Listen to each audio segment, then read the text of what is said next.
సాంఖ్యయోగం 2వ అధ్యాయం శ్లోకం 46 శ్లోకం. యావానర్థ బుధాపాని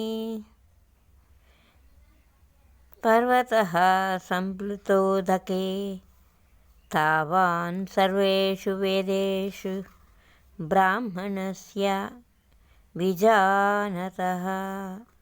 అంటే అన్ని వైపులా జలములతో నిండియున్న మహాజలాశయము అందుబాటులో ఉన్న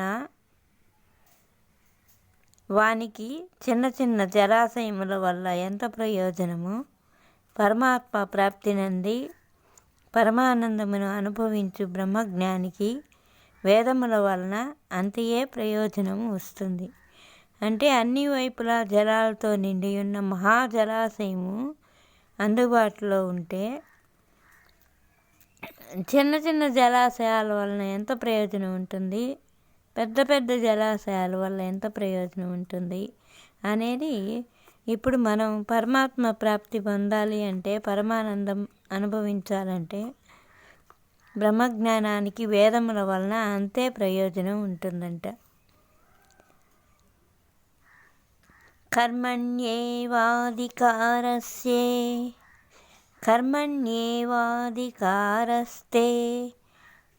మా ఫలేషు కదాచన మా కర్మఫలహేతుర్భూః మా తే సంగోస్త్వ కర్మణి.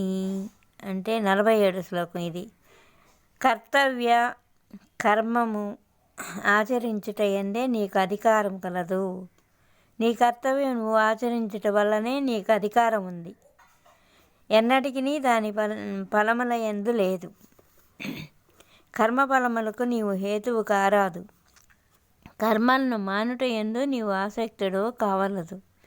అనగా ఫలాపేక్షరహితుడవై కర్తవ్య బుద్ధితో కర్మలను ఆచరించు.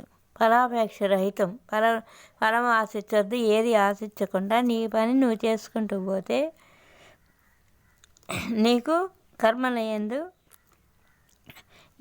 ఏమీ ఉండదు. ఫలాలు భగవంతుడే ఇస్తాడు.